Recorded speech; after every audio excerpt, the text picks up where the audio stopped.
ಸಲಹೆಗಳನ್ನ ಕೊಟ್ಟಿದ್ದಾರೆ. ಇವತ್ತು ವಿಶೇಷವಾಗಿ ಈ ಆಸ್ಮಾ ಕಾಯಿಲೆ ಇದ್ದವ್ರಿಗೆ ಯಾವ ತರದ ಯೋಗ ಮಾಡಬೇಕು, ಯಾವ ಮುದ್ರೆಗಳನ್ನು ಮಾಡಬೇಕು, ಯಾವ ಪ್ರಾಣಾಯಾಮ ಮಾಡಬೇಕು ಎಲ್ಲವನ್ನ ಸವಿವರವಾಗಿ ತಿಳಿಸ್ಕೊಡ್ತಾ ಇದ್ದಾರೆ. ನಮಸ್ಕಾರ ಗೋಪಾಲ್ ಕೃಷ್ಣ ಅವರೇ. ನಮಸ್ತೆ ಮೇಡಮ್. ನಮಸ್ಕಾರ ಸರ್. ನೀವು ಕೊಟ್ಟಂತ ಸಲಹೆ ಸೂಚನೆಗಳು ಜನರಿಗೆ ಬಹಳ ಉಪಯುಕ್ತವಾಗ್ತಾ ಇದೆ. ಹಾಗಾಗಿ ದಯವಿಟ್ಟು ಆಸ್ಮಾ ಇವತ್ತು ಎಲ್ಲಿ ನೋಡೋದಲ್ಲೆಲ್ಲ ಈ ಪೊಲ್ಯೂಷನ್ನಿಂದನೋ ಅಥವಾ ಇದರಿಂದ ಅಲರ್ಜಿನಿಂದೋ ಏನು ಗೊತ್ತಾಗ್ತಾ ಇಲ್ಲ. ಚಿಕ್ಕ ಮಕ್ಕಳಲ್ಲೂ ಕೂಡ ಆಸ್ಮಾ ಜಾಸ್ತಿ ಆಗ್ತಾ ಇದೆ. ಅಂಥವ್ರಿಗೆ ಮಾತ್ರೆಗಳು ಕೊಟ್ಟು ಮಾತ್ರೆಗಳ ಸೈಡ್ ಇಫೆಕ್ಟ್ ಆಗೋದ್ರ ಬದಲು ಈ ಪ್ರಾಣಾಯಾಮ ಯೋಗ ಮತ್ತೆ ಇದನ್ನ ಮಾಡಿಬಿಟ್ಟು ಅದನ್ನ ಕಂಟ್ರೋಲ್ ಮಾಡ್ಕೊಂಡಿದ್ದೆ ಆದರೆ ಔಷಧಿಗಳು ಕೂಡ ಕಡಿಮೆ ಆಗುತ್ತೆ, ಆಸ್ಪತ್ರೆಗೆ ಅಡ್ಮಿಟ್ ಆಗೋದು ಕಡಿಮೆ ಆಗುತ್ತೆ, ಆಮೇಲೆ ಆತಂಕ ಕೂಡ ಕಡಿಮೆ ಆಗುತ್ತೆ. ಯಾಕಂದ್ರೆ ಈ ಆಸ್ಮಾ ಅನ್ನೋದು ಸೈಕೋಸೊಮ್ಯಾಟಿಕ್ ಡಿಸಾರ್ಡರ್. ಮನಸ್ಸಿನ ಆತಂಕ ಹೆಚ್ಚಾಗ್ಬಿಟ್ರೆ ವೀಸಿಂಗು ಕೂಡ ಜಾಸ್ತಿ ಹೋಗುತ್ತೆ ಅನ್ನೋದು ಗೊತ್ತಿದ್ದ ವಿಚಾರ. ಹಾಗಾಗಿ ದಯವಿಟ್ಟು ತಿಳಿಸ್ಕೊಡಿ ಸರ್. ನಮಸ್ತೆ, ಎಲ್ಲರಿಗೂ ಸಹ ವಂದನೆಗಳು. ಈಗ ನೇರವಾಗಿ ಅಸ್ತಮಾ ಒಂದು ದೀರ್ಘಕಾಲೀನ ಕಾಯಿಲೆ. ನಮ್ಮ ಶ್ವಾಸಕೋಶದ ವಾಯುನಾಳಗಳದು ಅಲ್ಲಿ ಸರಾಗವಾಗಿ ಗಾಳಿ ಸಂಚಾರ ಆಗ್ಲಿಕ್ಕೆ ಕಷ್ಟ ಆಗುತ್ತೆ, ಊದಿಕೊಳ್ಳುತ್ತದೆ. ಅದಕ್ಕೆ ಹಲವಾರು ಕಾರಣಗಳಿವೆ. ಈಗ ನೇರವಾಗಿ ಅದಕ್ಕೆ ಸಂಬಂಧಪಟ್ಟ ಯೋಗಾಸನ ಯಾವ ಹಲವಾರು ಚಿಕಿತ್ಸಾ ವಿಧಾನಗಳಿವೆ ಬಂಧುಗಳೇ. ಈಗ ನಾವು ನೇರವಾಗಿ ಅದಕ್ಕೆ ಸಂಬಂಧಪಟ್ಟ ಚಕ್ರಾಸನ, ಪರ್ವತಾಸನ, ಅರ್ಧ ಈಗ ನಮ್ಮ ಯೋಗ ಹಿರಿಯ ವಿದ್ಯಾರ್ಥಿನಿ ಸುಶೀಲ ಕುಮಾರಿ ಮೇಡಮ್ ಅವರು ಪ್ರಾತ್ಯಕ್ಷಿಕ ಮೂಲಕ ತಮ್ಮ ಮುಂದೆ ಪ್ರಸ್ತುತಪಡಿಸ್ತಾರೆ. ಆರಂಭದಲ್ಲಿ ಯೋಗ ಮಾಡುವ ಮುಂಚೆ ಪ್ರಾರ್ಥನೆ, ಧ್ಯಾನ, ಒಂದಿಷ್ಟು ಸರಳ ವ್ಯಾಯಾಮಗಳನ್ನು ಮಾಡ್ತಾರೆ. ಸಾಮಾನ್ಯ ಜನರಲ್ಲಿ ಎಲ್ರಿಗೂ ಗೊತ್ತಿರ್ತದೆ. ಇಲ್ಲಿ ನಾವು ಸೀಮಿತ ಅವಧಿಯಲ್ಲಿ ಯಾವ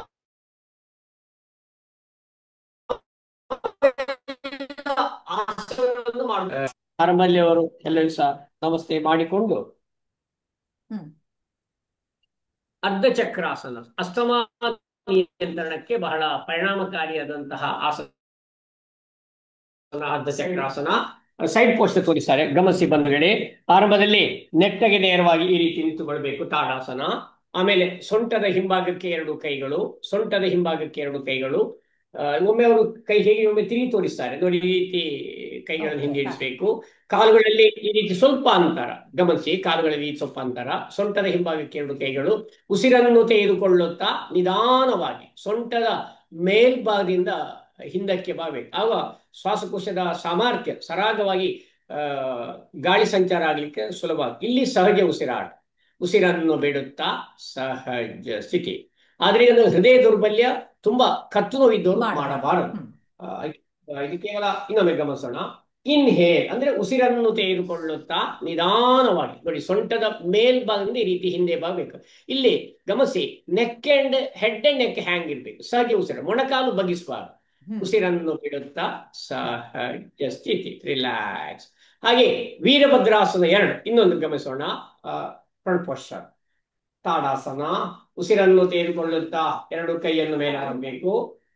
ಇನ್ಹೇ ನೋಡಿ, ರೀತಿ ಕೈ ಮೇಲೆ ಮಾಡ್ತಾರೆ, ದಯವಿಟ್ಟು ಗಮನಿಸಿ.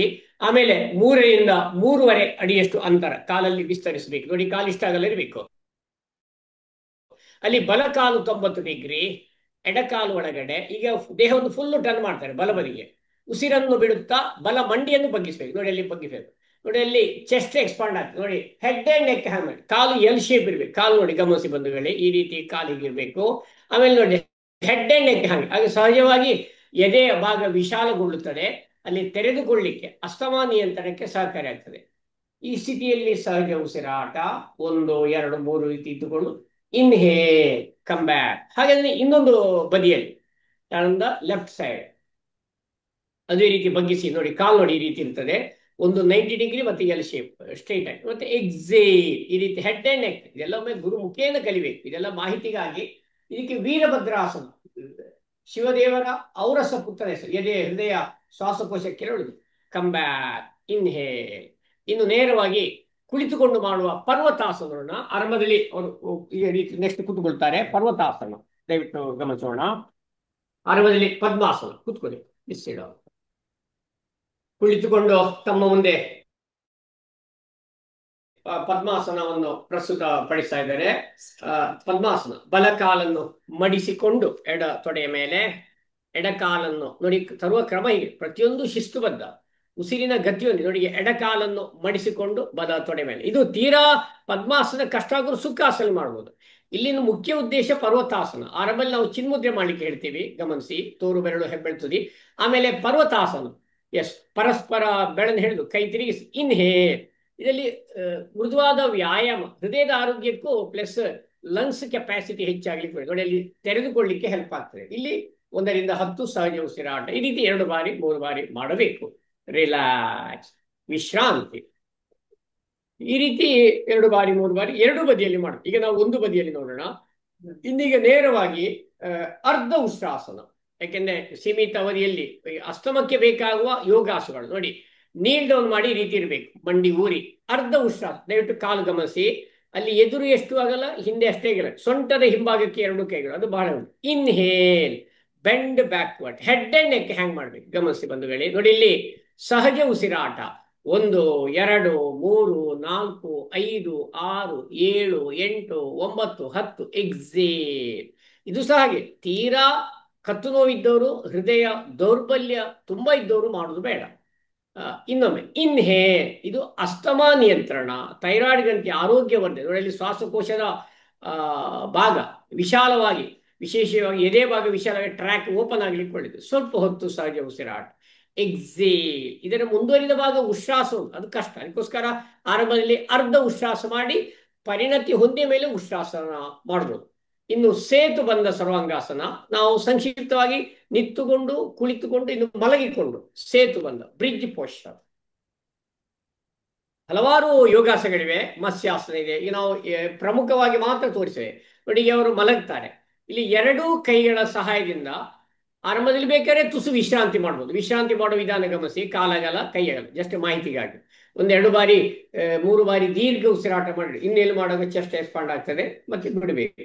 ಈಗ ನೇರವಾಗಿ ಬ್ರಿಡ್ಜ್ ಪೋಸ್ಚರ್, ಸೇತು ಬಂದ ಸರ್ವಾಂಗಾಸನ, ಅಸ್ತಮಾ ನಿಯಂತ್ರಣ ಹಾಗೂ ಥೈರಾಯ್ಡ್ ಗ್ರಂಥಿ ಆರೋಗ್ಯವರ್ಧನೆ, ಸೊಂಟ ನೋವು ಕಡಿಮೆ ಆಗಲಿ. 2 ಕೈಗಳ ಸಹಾಯದಿಂದ 2 ಕಾಲನ್ನು ಮಡಿಸಬೇಕು. ಆಮೇಲೆ ಅಗಲ ಇನ್ಹೇಲ್, ನೋಡಿ ಸೀಟ್ ಎತ್ತಬೇಕು, ಲಿಫ್ಟ್ ದ ಸೀಟ್. ನೋಡಿ ಈ ರೀತಿ ಅದು ನೋಡಿ ಹೃದಯದ ಭಾಗಕ್ಕೂ ವಿಶೇಷವಾಗಿ ಚೆಸ್ಟಿಗೆಲ್ಲ ಬಹಳ ಶ್ವಾಸಕೋಶಕ್ಕೆ ಒಳ್ಳೆಯದು. ಇಲ್ಲಿ ಸರಿಯಾಗಿ ರಕ್ತ ಸಂಚಾರ ಆಗ್ತದೆ, ನರಮಂಡಲ ಸಚೇತಗೊಳ್ಳುತ್ತದೆ, ಹಾಗೆ ಹೃದಯದ ಭಾಗ ಶ್ವಾಸಕೋಶದ ಭಾಗಕ್ಕೆ ಮೃದುವಾದ ವ್ಯಾಯಾಮ ಒದಗಿ ಬರಿಗೆ. ಇಲ್ಲಿ ಸ್ವಲ್ಪ ಹೊತ್ತು ಇರಬೇಕು, 1-2 ಬಾರಿ 3 ಬಾರಿ ಸಹಜ ಉಸಿರಾಟ. ಎಕ್ಸೇಲ್. ಇನ್ನು ಕೊನೆಯ ಆಸನ ನೋಡೋಣ, ಯಾಕಂದ್ರೆ ನಾವು ಕಡಿಮೆ ಅವಧಿಯಲ್ಲಿ ಇದೆಲ್ಲ ಸಾಮಾನ್ಯ ಎಲ್ಲರೂ ಮಾಡ್ಬೋದು, ಹಾಗೇನೆ ಕಷ್ಟ ಇಲ್ಲ. ಬೆನ್ನಿನ ಆಧಾರ ಆಯಿತು. ಇನ್ನು ಹೊಟ್ಟೆಯ ಆಧಾರ ಭುಜಂಗಾಸನ, ಹದಿಹರೆದವರ ಶಾರೀರಿಕ ಬೆಳವಣಿಗೆ. ಇದರಲ್ಲಿ ಮುಖ್ಯವಾಗಿ ಅಸ್ತಮಾ ನಿಯಂತ್ರಣಕ್ಕೆ ಇರುವಂತಹದ್ದು, ಸೊಂಟ ನೋವು ಕಮ್ಮಿ ಆಗಲಿಕ್ಕೆ, ಮತ್ತೆ ಥೈರಾಯ್ಡ್ ಗ್ರಂಥಿ ಆರೋಗ್ಯ. ಪ್ರಪ್ರಥಮವಾಗಿ ಈ ರೀತಿ ಮಕರಾಸನ ಮಲಗಬೇಕು. ಈ ಅಸ್ತದವರಿಗೆ ಏನಾಗ್ತದೆ, ಅವ್ರಿಗೆ ದಮ್ಮು ಕಟ್ಟಿದಾಗ ಆಗ್ತದೆ. ಆ ದಮ್ಮು ಕಟ್ಟುವುದು ಕಡಿಮೆ ಆಗ್ಲಿಕ್ಕೆ ಹೀಗೆ ಮಲಗಬೇಕು. ಇದೊಂಥರ ರಿಲ್ಯಾಕ್ಸಿಂಗ್, ಒಳ್ಳೆಯದು. ಸಿಕ್ಕ ಅಸ್ತಮದವರಿಗೆ ಮೇಯ್ನು ಧೂಳಿನ ಅಲರ್ಜಿ, ಕೆಮ್ಮು ಎಲ್ಲ ಬರ್ತದೆ. ಅವಾಗ ಕೆಮ್ಮು ಸ್ಟಾಪ್ ಆಗ್ಲಿಕ್ಕೆ ಇದು ಒಳ್ಳೆಯದು. ಮಕರಾಸನ, ಮೊಸಳೆ ಭಂಗಿ, ಕ್ರೊಕೊಡೈಲ್ ಪೋಸ್ಚರ್, ಈ ರೀತಿ ಮಲಗಬೇಕು. ಈಗ ಗಮನಿಸೋಣ. ಕೋಬ್ರಾ ಪೋಸ್ಚರ್, ಭುಜಂಗಾಸನ, ಭುಜದ ಕೆಳಗಡೆ 2 ಕೈಗಳು, ಕೈ ಭುಜದ ಕೆಳಗಡೆ. ಗಮನಿಸಿ, ಪ್ರತಿಯೊಂದು ಶಿಸ್ತುಬದ್ಧ ಆಗಿರಬೇಕು. ಹಣೆ ನೆಲಕ್ಕೆ. ಇನ್ಹೇಲ್, ಹಾವಿನ ಹೆಡೆಯಂತೆ ತಲೆ ಎತ್ತಬೇಕು. ನೋಡಿ ಈ ರೀತಿ cobra posture, serpent posture, one of the best for control of asthma. ಈ ಸ್ಥಿತಿಯಲ್ಲಿ ಸಹಜ ಉಸಿರಾಟ ನೋಡಿ ಇಲ್ಲಿ ಇರಬೇಕು. ಎದೆ ವಿಶಾಲವಾಗಿ ಬರ್ಲಿಕ್ಕೆಲ್ಲ ಬಹಳ ಸಹಕಾರಿಯಾಗುತ್ತದೆ.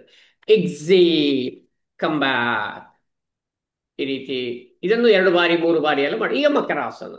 ಇನ್ನು ಸಾಧ್ಯವಾದರೆ ಕೈಯನ್ನು ಗಲ್ಲಕ್ಕೆ ಕೊಟ್ಟು, ಇದು ಸರಳ ವಿಧಾನ, ಅದು ಸ್ವಲ್ಪ ಟ್ರ್ಯಾಕ್, ಶಲಭಾಸಲಿ ವಿನ್ಯಾಸ ಅಂತೇಳಿ ನಾವು ತೋರಿಸ್ತೇವೆ ಬಂಧುಗಳೇ. ನೋಡಿ ಈ ಶಲಭಾಸಲಿ ವಿನ್ಯಾಸ ಇದು ಸ್ವಲ್ಪ ಸುಲಭ, ಬ್ಯಾಕಿಗೆ ಒಳ್ಳೇದೇ, ಮತ್ತೆ ಎದೆ ಭಾಗಕ್ಕೆ ಶ್ವಾಸಕೋಶಕ್ಕೆ ಒಳ್ಳೇದು. ಬಹಳಷ್ಟು ಯೋಗಾಸಗಳಿವೆ. ಈಗ ನಾವು ಸಂಕ್ಷಿಪ್ತ ಅವಧಿಯಲ್ಲಿ ಇಷ್ಟ. ಇನ್ನು ಇದು ಮಾಡಿ ಅವರು ಕೊನೆಯಲ್ಲಿ ಶವಾಸನ ಅಥವಾ ಮಕರಾಸನ ಮಾಡಬೇಕು. ಅದು ಸಾಮಾನ್ಯ ಎಲ್ರಿಗೂ ಗೊತ್ತಿದೆ. ಶವಾಸನ ಮಾಡುವ ಅಥವಾ ಮಕರಾಸನ ಬೆಸ್ಟ್ ನನ್ನ ಅನುಭವದ ಪ್ರಕಾರ. ಅಸ್ತಮದವರು ಮಕರಾಸನ ಕೆಮ್ಮೆಲ್ಲ ಕಡಿಮೆ ಆಗ್ತದೆ. ಆಮೇಲೆ ಅವರು ನಾಡಿ ಶುದ್ಧಿ ಪ್ರಾಣಾಯಾಮ ಮಾಡಬೇಕು, ವಾಯುನಾಳಗಳ ಸಂಚಾರಕ್ಕೆ ಸಮರ್ಪಕವಾಗಿ. ಇಲ್ಲಿ ಮುಖ್ಯವಾಗಿ ನಮ್ಮ ದೇಹದ ಅಲ್ಲಿರುವ ಶ್ವಾಸ ನಾಳಗಳು ಅಲ್ಲಿ ನಳಿಕೆಯಲ್ಲಿ ಸರಿಯಾಗಿ ಏರ್ ಪೈಪ್ ಅಂದ್ರೆ ವಾಯು ಸಂಚಾರ ಆಗಬೇಕು. ಅದಕ್ಕೆ ನಾಡಿ ಶುದ್ಧಿ ಪ್ರಾಣಾಯಾಮ ಒಳ್ಳೆಯದು. ಎಡಕೈ ಚಿನ್ಮುದ್ರೆ, ಬಲಕೈ ನಾಸಿಕ ಮುದ್ರೆ. ನೋಡಿ ಅವರು ವಜ್ರಾಸನ ಕೂತ್ಕೊಳ್ತಾರೆ. ಪ್ರಪ್ರಥಮವಾಗಿ ನೋಡಿ, ಎಡಕೈ ಚಿನ್ಮುದ್ರೆ, ಬಲಕೈಯಿಂದ ಮೂಗಿನ ಬಲಬದಿ ಮುಚ್ಚಿ ಕೈ ಹೀಗೆ ಕೆಳಗಿರಲಿ, ಫ್ರೀ ಆಗಿರಲಿ, ಸರಿ ಮುಚ್ಚಬೇಕು. ಇನ್ನೆಲಿಂದ ಲೆಫ್ಟ್ ನಾಸ್ಟ್ರಿಲ್ಸ್, ಮೂಗಿನ ಎಡಬದಿಯಿಂದ ಉಸಿರು ತೆಕ್ಕೊಂಡು ಬಲಬದಿಯಲ್ಲಿ ಬಿಡಬೇಕು. ನಿಧಾನವಾಗಿ, ನಿರಂತರವಾಗಿ, ನಿಶ್ಶಬ್ದವಾಗಿ ಬಲಬದಿಯಿಂದ ತೆಕ್ಕೊಂಡು ಎಡಬದಿಯಲ್ಲಿ ಬಿಡಬೇಕು. ಈ ರೀತಿ 3 ಬಾರಿ 6 ಬಾರಿ. ಇದಕ್ಕೆ ನಾವು ಆಲ್ಟರ್ನೇಟಿವ್ ಪ್ರಾಣಾಯಾಮ, ಪರ್ಯಾಯ ಹೊಳ್ಳೆ ಪ್ರಾಣಾಯಾಮ, ಸೂರ್ಯನ ಮೂಗಿನ ಬಲಬದಿಗೆ ಸೂರ್ಯನಾಡಿ, ಎಡಬದಿಗೆ ಚಂದ್ರನಾಡಿ, ಅದು ಬ್ಯಾಲೆನ್ಸ್ ಆಗ್ಲಿಕ್ಕೆ ಒಳ್ಳೆಯದಕ್ಕೆ ಆಲ್ಟರ್ನೇಟಿವ್. ತುಂಬಾ ಮೂಗು ಬ್ಲಾಕ್ ಇದೆ, ಪ್ರಾಣಾಯಾಮ ಮಾಡ್ಲಿಕ್ಕೆ ಆಗ್ತಾ ಇಲ್ಲ ಅಂತವ್ರು ಈ ನಾಡಿಶುದ್ಧಿ ಪ್ರಾಣಾಯಾಮದ ಬದಲು ಸುಖ ಪ್ರಾಣಾಯಾಮ ಮಾಡ್ಬೋದು. ನಾಡಿಶುದ್ಧಿ ಪ್ರಾಣಾಯಾಮ ಗೊತ್ತಾಯ್ತಲ್ಲ ಬಂಧುಗಳೇ. ಪ್ರಪ್ರಥಮವಾಗಿ ಈ ರೀತಿ ಯಾವ್ದಾರ ಒಂದು ಆಸನ, ಸ್ಥಿರಂ ಸುಖಂ ಆಸನಂ, ಮೂಗಿನ ಬಲಬದಿ ಮುಚ್ಚಿ ಎಡಬದಿಯಿಂದ ನಿಧಾನವಾಗಿ, ನಿರಂತರವಾಗಿ, ನಿಶ್ಶಬ್ದವಾಗಿ ಉಸಿರು ತೆಕ್ಕೊಂಡು ಬಲಬದಿ ಮುಚ್ಚಿ ಎಡಬದಿಯಲ್ಲಿ ಬಿಡಬೇಕು. ಅದೇ ರೀತಿ ಸ್ಲೋಲಿ, ಸೌಂಡ್ಲೆಸ್, ಕಂಟಿನ್ಯೂ. ಆಮೇಲೆ ಎಡಬದಿಯಿಂದ ಪೂರ್ತಿ ನಾವು ಮುಚ್ಚಿ ಮತ್ತೆ ಬಲಬದಿಯಲ್ಲಿ ಬಿಟ್ಟು ಬಲಬದಿಯನ್ನು ತೆಕ್ಕೊಂಡು ಎಡಬದಿಯಲ್ಲಿ ಆಲ್ಟರ್ನೇಟಿವ್. ಇದು ಕಷ್ಟ ಆದವರಿಗೆ ಸುಖ ಪ್ರಾಣಾಯಾಮ ಒಳ್ಳೆದು. ಈಗ ಅವರು ಸುಖ ಪ್ರಾಣಾಯಾಮ ತೋರಿಸ್ತಾರೆ, ಚಿನ್ಮುದ್ರೆ. ಈ ನಾಡಿಶುದ್ಧಿ ಪ್ರಾಣಾಯಾಮ 3 ಬಾರಿ 6 ಬಾರಿ 9 16 ಅವರವರ ಸಾಮರ್ಥ್ಯಕ್ಕೆ ಅನುಗುಣವಾಗಿ ನೋಡಿ. ಇದು ಸುಲಭ, ಯಾವುದೇ ರೀತಿಯ ಅಡ್ಡ ಪರಿಣಾಮ ಇಲ್ಲ. ಈ ಪಾರ್ಕಲ್ಲಿ ಕೂತು, ಕಲ್ಲು ಬೆಂಚಲ್ಲಿ ಕೂತು, ಖಾಲಿ ಹೊಟ್ಟೆಯಲ್ಲಿ ಚಿನ್ಮುದ್ದೆ ಮಾಡಿ ದೀರ್ಘವಾಗಿ ತಗೊಳ್ಬೇಕು, ದೀರ್ಘವಾಗಿ ಬಿಡ್ಬೇಕು. ಇದು ಸುಲಭ. ಇದು ಅಂದಾಜು ಆಯ್ತಲ್ಲ ಯಾವ ರೀತಿ ತಗೊಳ್ಳೋದು. ಇನ್ನೇನು ಮಾಡುವಾಗ ಚೆಸ್ಟ್ ಎಕ್ಸ್ಪಾಂಡ್ ಆಗ್ತದೆ, ಬಿಡುವಾಗ ಇದಾಗ್ತದೆ. ಇದರೊಟ್ಟಿಗೆ ಈ ರೀತಿ 3 ಬಾರಿ. ಮುದ್ರಾ ಯೋಗದಲ್ಲಿ ಯಾವುದೆಲ್ಲ ಮಾಡ್ಬೋದು?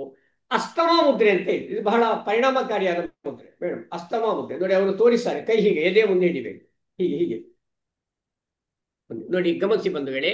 ಅಸ್ತಮಾ ಮುದ್ರೆ ಇದು ವಿಶೇಷವಾಗಿ ಅಸ್ತಮಾ ನಿಯಂತ್ರಣ ನೋಡಿ. ಅವರ ಕೈ ತೋರಿಸ್ತಾರೆ, ಪುನಃ ಹೀಗೆ ಹಿಡ್ಕೊಳ್ತಾರೆ, ಆಮೇಲೆ ಮಧ್ಯ ಬೆರಳನ್ನು ಮಡಿಸಿ ಅಸ್ತಮಾ ಮುದ್ರೆ ಹೀಗೆ ಹಿಡಿಬೇಕು, ಎದೆ ಮುಂದೆ ಕೈ ಮೇಲೆ ಹಿಡಿ, ಮೇಲೆ ಇನ್ನು ಮೇಲೆ, ಹಾಗೆ ಹಾಗೆ ನೋಡಿ.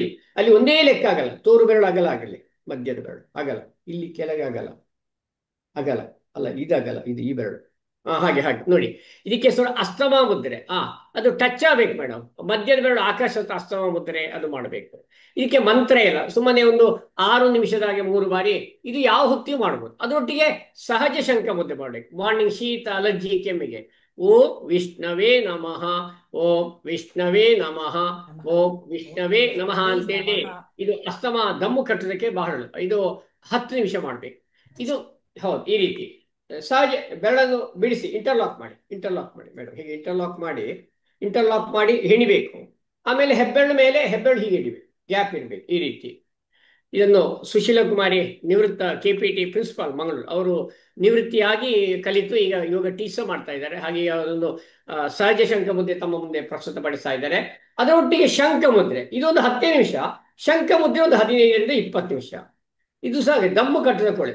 ಓಂ ನಮೋ ಭಗವತೆ ವಾಸುದೇವಾಯ, ಕೈಯನ್ನು ಕೆಳಗಿಟ್ಟು ತೊಡೆ ಮೇಲಿಟ್ಟು ಓಂ ನಮೋ, ಕೈಯೆಲ್ಲ ಫ್ರೀ ಇರ್ಬೇಕು, ಫೆದರ್ ಟಚ್ ನೋಡಿ, ಹೆಜ್ಜೆ ಇರ್ಬೇಕು, ಸ್ವಲ್ಪ ಕೆಳಗೆ ಮಾಡಿ ಕೈ. ಓಂ ನಮೋ ಭಗವತೆ ವಾಸುದೇವಾಯ. ಒಮ್ಮೆ ಶಂಖ ಮುದ್ರೆ ನೋಡಿ, ಇನ್ನೊಮ್ಮೆ ತೋರಿಸ್ತಾರೆ ಹೇಗೆ ಅಂತ ಹೇಳಿ.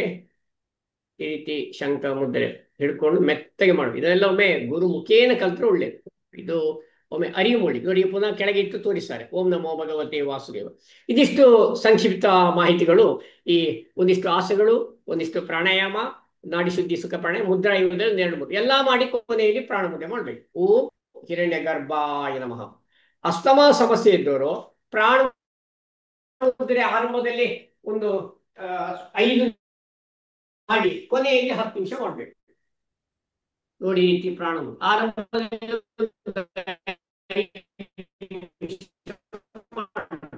ಕೊನೆಯಲ್ಲಿ 10 ನಿಮಿಷ ಮಾಡ್ಬೇಕು. ಈ ಅಸ್ತಮದವರಿಗೆ ಫಸ್ಟ್ ಏನಾಗ್ತದೆ, ಅಸ್ತಮ ಬಂದವರಿಗೆ ಟೆನ್ಷನ್ ಆಗ್ತದೆ, ಆಂಗ್ಸೈಟಿ ಆಗ್ತದೆ. ಆಗ ಅವರು ಜೊತೆಯಲ್ಲಿ ಒಂದು 5 ನಿಮಿಷ ಚಿನ್ಮುದ್ರೆ ಮಾಡಿ, ಕೊನೆಯ ಪಕ್ಷ ಒಂದು 5 ನಿಮಿಷ ಚಿನ್ಮುದ್ರೆ ಅದು ಮಾಡ್ಬೋದು. ಇನ್ ಕೇಸ್ ಯಾವ ಹೊಸಬ್ರಿ ಅದ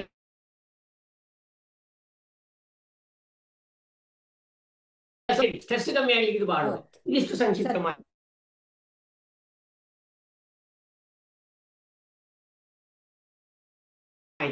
ತುಂಬಾ ತುಂಬಾ ತುಂಬಾ ಧನ್ಯವಾದ ಕೊಟ್ರಿ. ನಿಮಗೂ ಅಷ್ಟೇ ಧನ್ಯವಾದಗಳಮ್ಮ. ನಮಸ್ಕಾರ.